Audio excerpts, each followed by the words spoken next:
you really want to make sure that you're working with talent who feels proud to be part of what you're creating. So that way, they return and they say the right things and they feel like their time was well spent. This is festivalPass Stories, a podcast series is told by the people who create and make festivals come to life. You will go behind the stage, kitchen, or studio door to hear the stories of passion and inspiration that started some of the world's most beloved festivals. Hear the startup stories and how an idea went from what if to what's next. All right, friends, welcome back. This is the festivalPass Stories podcast. We are, of course, as always, presented by Dos Hombres, the artisanal mezcal. It's mezcal weather right now, meant to be shared and, of course, created by Aaron Paul and Brian Cranston. Have a drink with us at doshombres.com/delivery. Hey, friends, ever wanted to have that opportunity to invest in a product early that could be the next Airbnb? I could see that my guest is intrigued. She's saying, tell me more. We'll learn why entrepreneurs and celebrities with exits approaching $10 billion have already invested in festivalPass. Go to invest.festivalpass.com to learn more. And friends, my guest today is the producer and co-owner of the San Diego Bay Wine and Food Festival. No, it is not Ron Burgundy. When you log on to the website, it says arrive at awesome. And yes, they are not kidding. In fact, they got a little trademark on there. I think they are registering that slogan. They own it. It is the real thing. Accept no imitations. Ladies and gentlemen, say hello to Michelle Meter. Michelle, what is happening? Hey, nice to join you and all the community tuning in, and just super excited to be talking about the return of live events. It's going to be an exciting fall for sure. So thanks for having me. Oh, it's a very exciting fall. It's already filling up the calendar, the old pent up demand that people are saying it's all happening. And you've been producing events for over 20 years. So can you take us back, take us into like that first job in the industry, or how you got your start or your big break in the industry? Gosh, you're making me reach way back now. We're going throwback. It's a throwback hour. The throwback hour is also brought to you by Dos Hombres. Yeah, there we go. Well, actually, my partner, who's not here with us today, is someone who I launched the San Diego Bay Wine and Food Festival with, and kind of going like way back. He and I've worked together in some capacity for, the better part of my event career. And in my early days, I actually used to run events in the action sports industry. So really? Yeah, it was like those ESPN X Game kind of things. I was on part of the team that helped worked on the Gravity Games. So kind of alternative solution to the X Games. And then also the cooler version to the X Games. Come on. We have no affiliation with the worldwide leaders, so go for it. Okay. And then, we ran expeditions for the recreational scuba diving industry, produced a really big trade show and lots of consumer events, getting people interested in scuba diving. And that was the early part of my career. For any event producers tuning in, like it just becomes part of your blood, it just becomes part of your DNA and how you're wired. And, it definitely fueled me for what was to come. So what was the wildest thing that ever happened? Of course, this is a PG rated, but on the boat, in the scuba, with what was like the craziest, like, were there shark sightings, or were there people that just like, they did like 20 shots and then you're like, you can't go scuba diving after, a bottle of mezcal. You should drink responsibly. Our friends at Dos Hombres would agree. I'm sure they would. Yeah. Well, fortunately, it was never my responsibility to make sure that people were properly consuming. Those weren't kind of my, and especially, with scuba, you're sucking down some good oxygen. So that usually helped whatever hangover you were dealing with from the night before. I didn't even think about that. That's actually a pretty good hangover cure. I'm going to start saying that. Be like, yeah, rough night last night. We're going to go scuba diving. Yeah, we had some just incredible experiences, and in that space, if you saw sharks, you were lucky. That was a good dive. That was what you were out there for. Yeah, that was the whole purpose, was to get out there and see the sharks, of course. But all those experiences along the way, I mean, could anything have prepared you for what we had to endure during the times of COVID? When you were saying event producers out there, they know this is in their blood. And then suddenly they had to, there's the magic word of last year, pivot. What did you and your team do to pivot? Because there's just no way you could prepare for something like this. Yeah.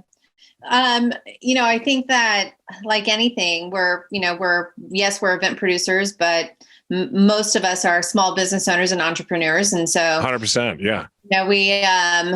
We kind of got together with our team and sent everyone home and said, well, we'll work from home for a week. We'll see you back here in 7 to 10 days. I don't think any of us anticipated that it was just going to be as protracted as it was. But the one thing we did do is we sat down right away and we just, we played worst case scenario. And so that's also part of what we do as producers. We're always looking at what could go wrong and preparing for what could go wrong. So we started to ask ourselves as a company, what is it really that we do? Are we an event-based company, or are we a company of community? And if we're a company of community, how do we continue to serve the people who need productions like what we create?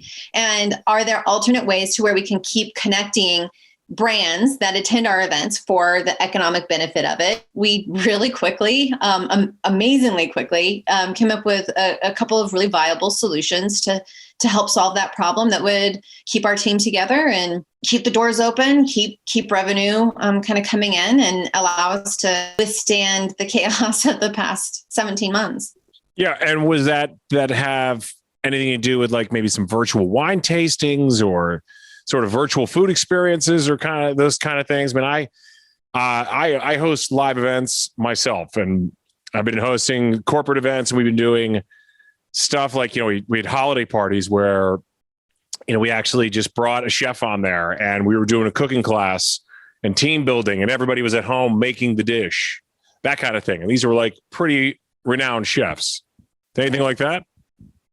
Yeah, in some ways. Really what we did is the San Diego Bay Wine and Food Festival is one of our big productions. But we also produce a conference called SomeCon, which is a 3-day educational conference for beverage professionals. And so we started to look and say, okay, if we can't pull all these people together in a live conference, how do we continue to deliver education to them and year round? So we actually created an on-demand streaming service for the global wine industry called SomGo. And we took and amassed, all of this education, these classes that both professionals and consumers can take, streaming and on demand. If you think about like in the live conference, normally we had upwards of about 50 educational classes that people could take. So now just every single month, there is new content being uploaded rather than just relying on the live event experience.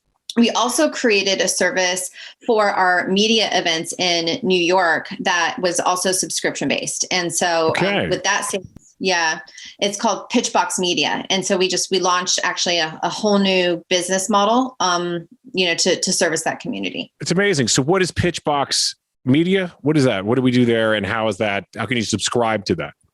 Yeah. So it's an event series that we used to do in New York 4 times a year that connected journalists with brands who had new and emerging products, to be able to encourage editors to write about them and discover new trends. So what we did is we actually created the first subscription box service for the media industry, for journalists. So journalists subscribe, and our partnering brands have the opportunity to have their products inserted into 2 monthly themed shipments that get delivered out to hundreds of journalists across the United States.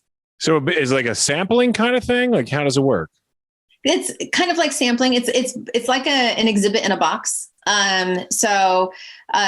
have everything from health and nutrition and pets and back to school and work from home and beauty and self-care and a real big wide variety of themes that brands can say, hey, that's the box that I want to be in. They send us the product, and we develop trend reports and do a lot of the legwork for the journalists. So that way it's just a real easy way for them to file their story.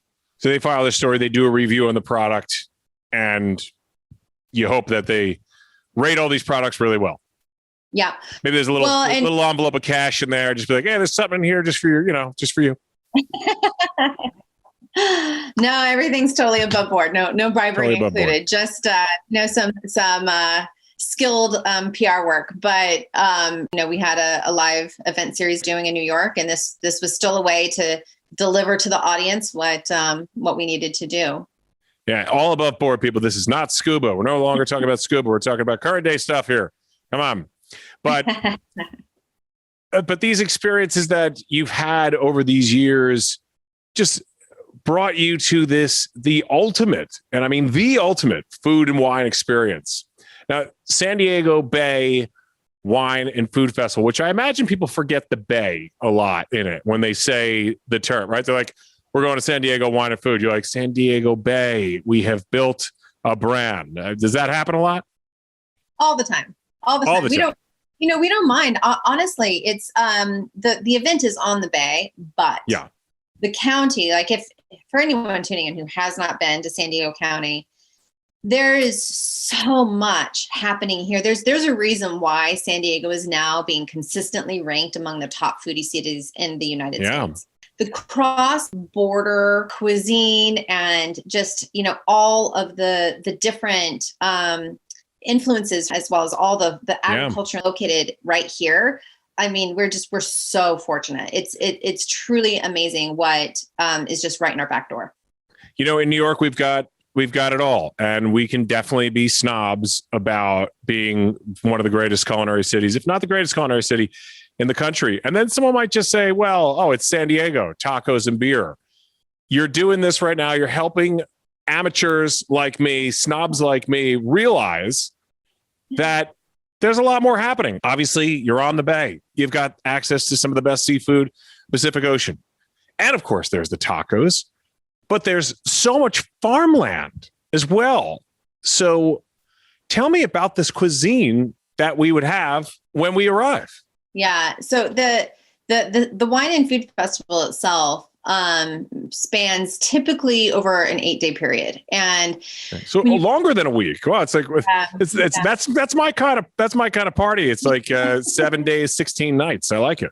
Anywhere from 8 to 10 days, just depending on the year. And when you get here, there's just a huge variety of events and expeditions and experiences that you can sign up for. This year, we're consolidating into a 4-day period. So not back with our full schedule this year. 2022, we'll have our full roster. Full schedule next year. On a normal year, you have about 40 plus culinary experiences to choose from. So you can go from, our finale is a taco TKO. We can't not allow you the opportunity to experience what people think of the city. So our craft beer scene is just, phenomenal here. So that is really how we wrap with mezcal, with great tequilas, with tacos. But in the lead up to that, you'll go from having an ocean to table experience with every course coming, right from our oceans, with produce grown from amazing farms like Chino Farms, which is iconic for chefs across the United States to be able to come and visit Chino Farms. Everything from like Wagyu events to truffles and caviar and you name it. So our Convoy district in San Diego, is really a hotbed of culinary experiences from, flavors of the East. And so we usually have programming and lunches and dinners that really spotlight like our Filipino chefs who are within the city that are doing amazingly talented, beautiful work. So we're just really lucky to be able to bring all of these different flavors to the table. The Convoy section? Yeah. So it's a area in San Diego called Convoy. Okay. If you are planning a trip to San Diego and you are a foodie, you do not leave the city without visiting Convoy. You don't. Do not just go to Pacific Beach. Do not just go downtown. Go to the Convoy, or just don't come. Yeah. or just don't brag that you had a real culinary experience without really kind of checking that out. It's just yeah. Had some awesome tacos in the Convoy. No, I didn't. It was a truck on the side of the road. Oh, you missed out. Well, look, the foodies are watching. The foodies are watching. Yeah, the foodies will be watching. I'll tell you that, and they want to know, and I want to know about some of the talent that travels to this festival. Now, I saw by talent, I mean some of these chefs on your website. I see Marcus Samuelsson. I had the pleasure of working with Marcus Samuelsson and getting a small taste of his personality during a live auction I was hosting. The guy is unbelievable. I mean, he gets into a room and he just knows how to turn it on and entertain the crowd. And when he's got food in front of him, holy cow. You know, he offered a walking tour of Harlem. And he's like, come on. He's like, we'll do jazz or gospel brunch on Sunday at Red Rooster's, you know, his big restaurant in Harlem. And he's like, then we'll do a walking tour. And then people are just going crazy. Like, I'm going to roll around like this is unbelievable. He's there, but are you actively recruiting chefs, or you're at a point, this is year 17 coming up. Are they calling you and you're like, sorry, chefs, we're a little too overbooked this year? It's a combination. You know, we have reached a point where we have a really great reputation in producing a good quality event. I think that chefs who make the decision that they want to attach themselves to something, they want to make sure that the festival stands for the same values and, you know, produces a quality experience that they can feel proud of being part of. And so we're very fortunate to be at this point where we do get a lot of inquiry from chefs who are looking to participate. Marcus has certainly participated with this in the past, and he's just such a pleasure to work with. You're vetting each other out, though. You know, it's like there's a little meet and greet. We're checking each other out. The chefs are like, is this the right experience for me? And you're like, are you the right chef for our experience? Yeah. And it should be. And I think any producer who thinks otherwise is missing out. You know, I mean, you really want to make sure that you're working with talent who feels proud to be part of what you're creating. So that way, you know, they return and they say the right things and they feel like their time was well spent. You know, we had Graham Elliott with us 2 or 3 years ago now, and God, he was just incredible to be here. But as excited as we get about having those marquee names, I geek out over having chefs who are kind of our rising stars, who, you know, chefs who honestly, they're chefs. They've got really amazing local followings, but may not be as well known in our market. I love bringing in those kind of chefs because those are the ones for me that it's like, you know, if you follow it within 3-4 years down the road, you start to see their profile really start to rise. And yeah. I like being part of that story. And we have so many chefs that come back to us year after year because we care and we want to help those chefs get a platform and be discovered and, you know, have the opportunity to have that spotlight. You know, many years ago, one of our first years, we worked with just an incredible, talented chef, Suzette Grisham, who's with Aquarella up in San Francisco. Okay. And she just earned her 3rd Michelin star last year. And she's one of only a few female chefs in the United States to do that. So, you know, those are the stories. When I look back, you know, at the end of my career and I look back, those are the ones that I think I'm going to get the most pride out of. So her restaurant is a 3 Michelin star restaurant in San Francisco. And she's been with us now for, I don't even know how many years, probably 14 years. She's come back every year. I believe there are only 18, if not less than that, 3 Michelin star restaurants in the country. There's probably less than that. Wow. And yeah, and we've been talking to some chefs along the way that are they're just so excited to get back to these kind of festivals and interact with the people. This is why they built these restaurants with these chef kitchens and these open air kitchens so people could see them work their art. And I love the idea, you know, following a chef on a way up. It's like a cool band. that you've been following since you're like, oh, I saw them at this little place and, these guys are going to be great. And then a couple years down the road, you're like, I saw them at that little place, man. I knew they'd be great. So it's like you feel like you should be able to get a reservation at that Michelin star restaurant anytime because you're like, I was following her. you're not dropping names, you're dropping info. You're like, I'm sorry, no, we'll have the table because I was following her since the food truck. Okay. Right. So we're coming in and we want the chef's table. Tell her we're here. Michelle, we're here. We're here. Yeah. So you become stalkers too. I know. But we're talking about travel, we're talking about talent and and people now saying, let's get back out there and do it. And I mean, this is all about the experience. It's not just a destination. It is full on experience. And this isn't just a celebration of locals. You got people flying in for this. So, what percentage of your attendees are from outside of San Diego, if you can break it down to that number, if you know that number? And then also, what kind of financial impact does this festival have on the city, on the local economy, on the Bay right there itself? We actually track those numbers every single year. When we launched our festival many years ago, I think our story is kind of an exciting one. And now the festival's grown to one of the largest wine and food events in the country. And so every year we track, our impact on the city. It has become a culinary tourism draw for the city of San Diego, very iconic for our area. So every year annually, we book somewhere around 6,000. So it's a 6,000 hotel nights. Wow. That is big. Yeah. And people come from all across the United States and internationally to attend. The SomeCon conference is tied to it.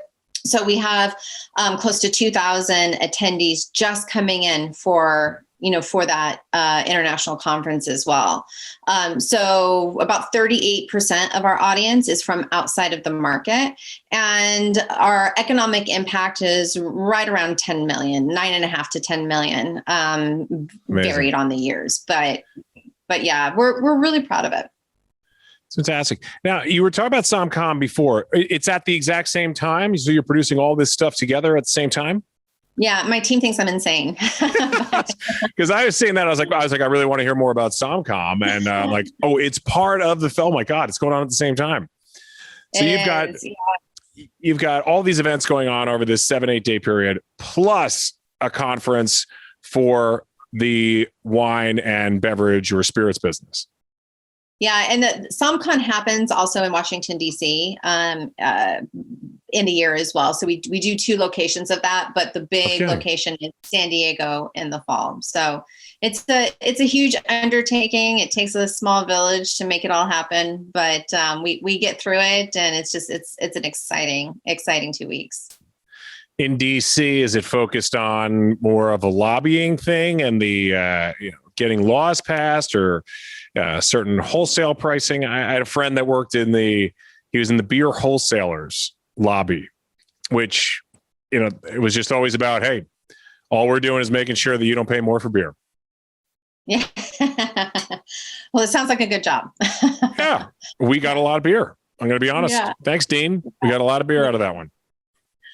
Yeah, no, the DC location isn't focused on lobbying. It's really, SomeCon is really designed to help service populations of the hospitality community in different regional markets. And so DC was a good choice for us, just with the proximity kind of to the Eastern Seaboard. But we do some work with Wine America. And so some of the content is about the lobbying and legislative and advocacy work that Wine America does, but that's not our particular focus or mission. Well, we will have to connect you with Harris Silverman, a former guest on the podcast who has the Duck and the Peach and a few other places in DC and just opened.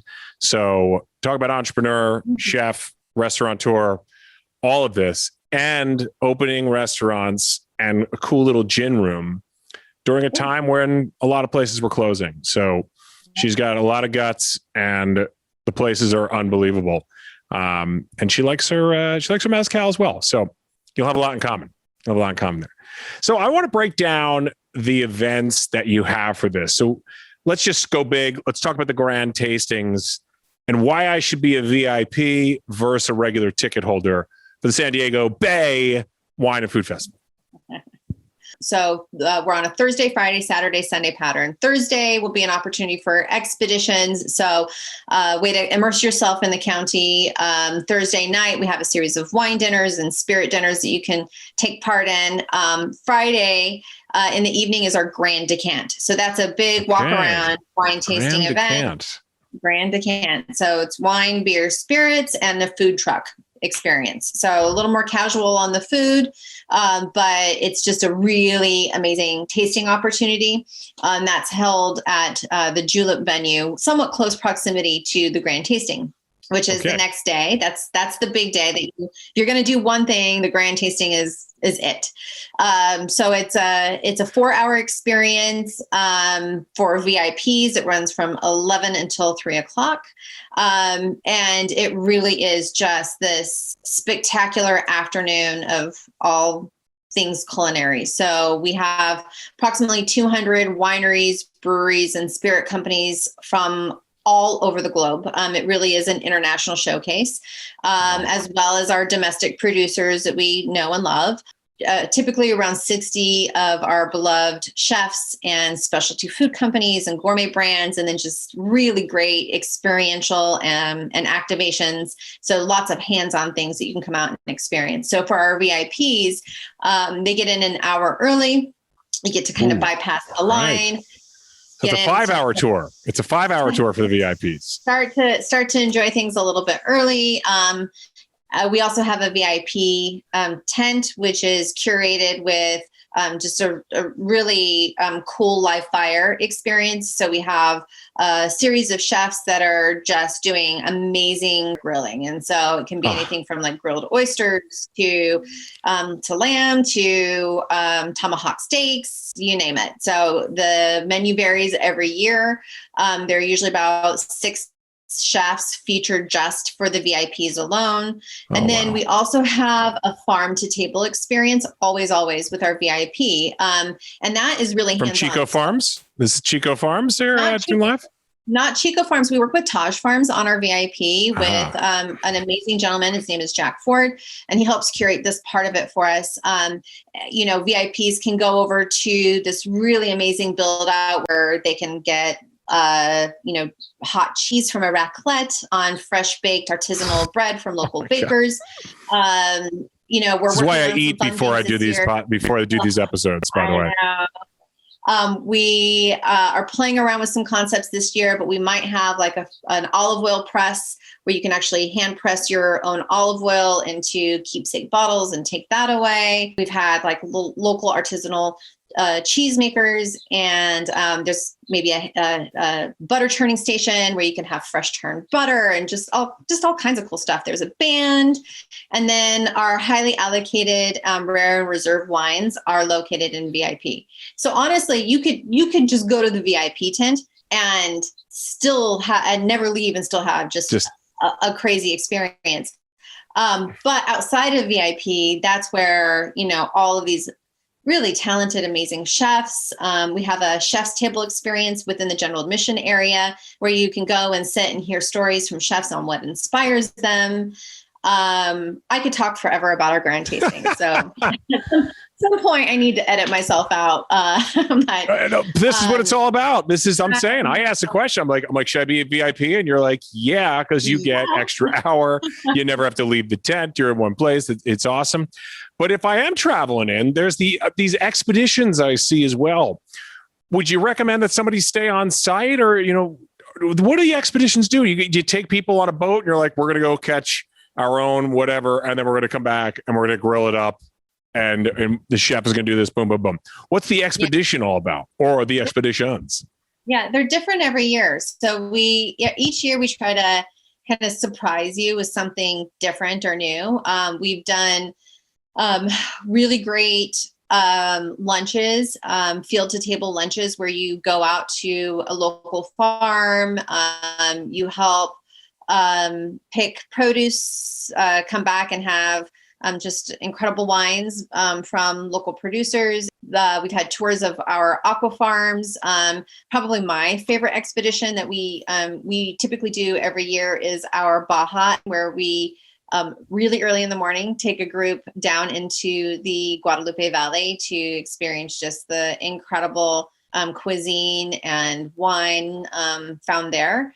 Our chefs that we featured have been chefs like Drew Deckman, who's got a Michelin star, as well as Javier Plasencia, very well-known chefs across the border. And then the kind of a fun fact, to our knowledge, we don't know of any other festival. To our knowledge, we are the only festival, and the only food festival in the U.S. who's producing binationally during the same week.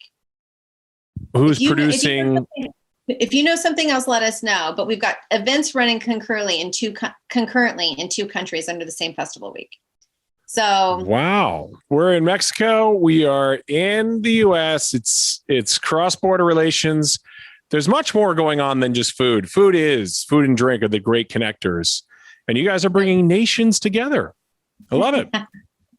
Well, I don't know that I'm earning my seat in the UN at this point, but next time you're in Washington, tell them all about this. All right, but I do believe that food is a unifier, and I just when you walk the festival and you see chefs from all walks of life, all backgrounds, diversity. I think that San Diego has a really great opportunity to amplify, those individuals and voices that make the city so great. All right. The only multinational U.S. food festival. And we will challenge that. Put that out to our listeners. If you find another one, if there's something going on in like Buffalo and like, Toronto at the exact same time, let us know. I mean, we're talking about the exact same time on the same day, folks. So there's these great panels and discussions as well. Everyone has questions for chefs and so on, but can these be, besides like a Q&A, are they interactive at all? Like, during this time of the last 16, 17 months, whatever, I lost count. It could be 14 months. I don't know, 15, whatever. But, I got my amateur chef hat on, and I actually did get a hat. It was kind of fun. Amazon delivered everything. But can we interact with them? Can we show the chefs some of our skills? Can they roll their eyes? Or, is there any kind of these interactive kind of events with the chefs during these classes and seminars? Yeah, in the past, we have had some hands-on experiences. Our panel discussions are interactive and the opportunity to have like an engaged dialogue. I mean, no one wants to just have a talking head moment. I think that's part of the magic of these kind of experiences is the opportunity to raise your hand and talk to a chef or talk to an author or a winemaker or a producer or distiller. That's part of it. We're fans of the art that they have. We want to talk to them. So in each of those things that we do, there is an element of like give and take and a dialogue. In the past, we've also had an event that we've done called Culinary Cinema, and it's Cinema. Okay. Yeah, it's one of my favorites. Where we feature a film, and then after as the film is occurring, there's a dish that's coming out during different portions of what you're watching that corresponds back to that segment. The chefs, usually the filmmaker or the director, are there and answering questions in a panel style. So that's kind of one of my favorites. We've also done some work in the past with Food Tank, where there have been lots of seminars and dialogue. So it's always part of what we do. I love that. That is interactive. That's great. And very creative too. Now I see this section about late night and parties. Now, are these kind of spur of the moment in the know things where it's like you're hanging around the VIP tent and all of a sudden somebody just rolls by and says late night party at Burgundy's place. And like, you're like, what? And it's like, is it like sort of viral? How do people, are these ticketed events, I'm saying, or is this like the cool thing at your festival is that the best part is that there's always secret late night parties, always secret after parties? Well, if there are tons of secret ones, I'm not invited. So, well, me neither. Yeah. I never get invited. We have ticketed after hours events that people can take part in. And so usually on Saturday after our grand tasting, there's a big after party that takes place, different. For those still standing. We're not coming back with the after party this year. We're going to hold tight at the grand tasting. This year's a little bit different. Just, we're all just kind of adjusting. But next year, watch out, it'll be back. I think that, there are always little pop-ups that happen. And there are definitely some venues that wind up doing some things a little off book, but those aren't necessarily official. And I was getting buried in the press, and speaking of buried, I'm almost like burying the lead here. We could have started off by talking about this, but I mean, you've got some prestigious press, but nothing as prestigious as when you were named the winner. And we're talking about travel. I mean, folks, they were named the 2019 USA Today's 10 Best Readers' Choice Travel Award winner. They won that contest for Best General Food Festival. So big proud moment. I mean, I know you've been celebrating this now for 2 years, but it happened, and then of course things get shut down. But now that you do have this award, so first of all, pat yourself in the back, as I hope you have for a second. There you go. Well done.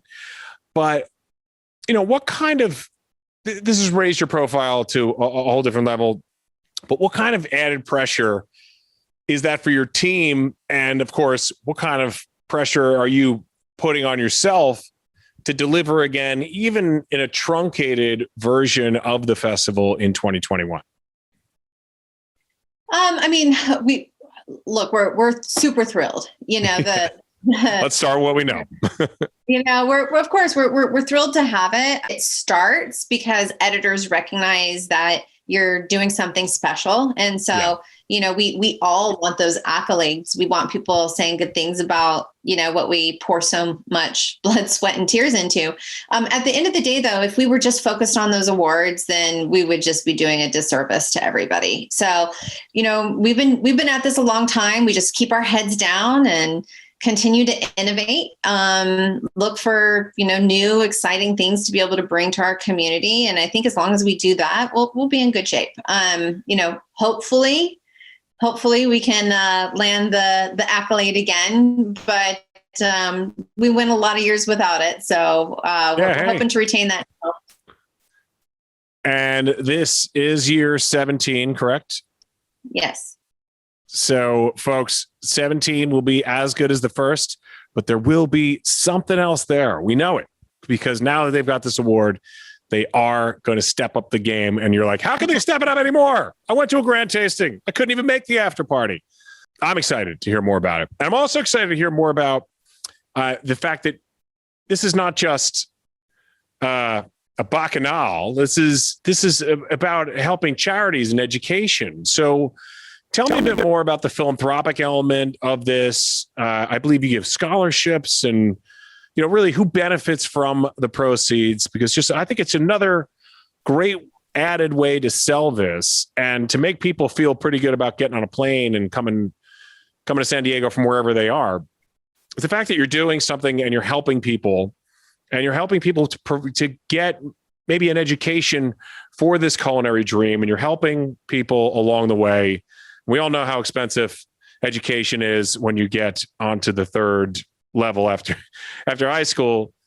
So who is really benefiting here, and how can we all help? Yeah.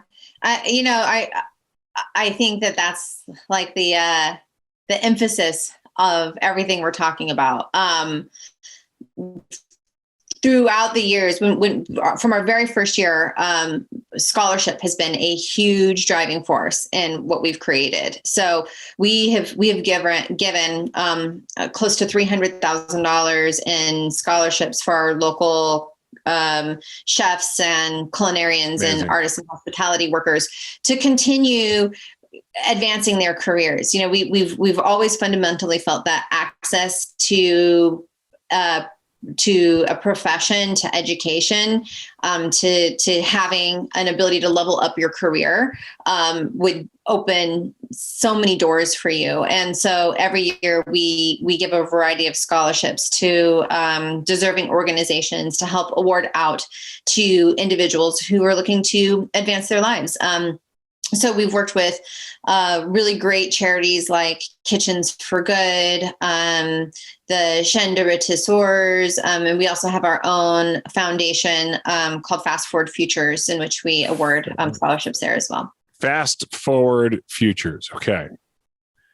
And, as someone who is an auctioneer and raises money all over the country at different events, always exciting to hear about this, and great that bravo to you guys that this is a huge part of the festival, is having a hell of a good time and having a full gastronomic experience, walking away with a huge smile on your face, but pretty good feeling as well, knowing that you're helping others achieve their dreams. So well done. So now that we know all this about it, how do we get these tickets that are going to be on sale for like an hour before they're gone? So how do we find out more about the festival and get your VIP tickets, folks? I think you heard that experience described enough in the grand tasting.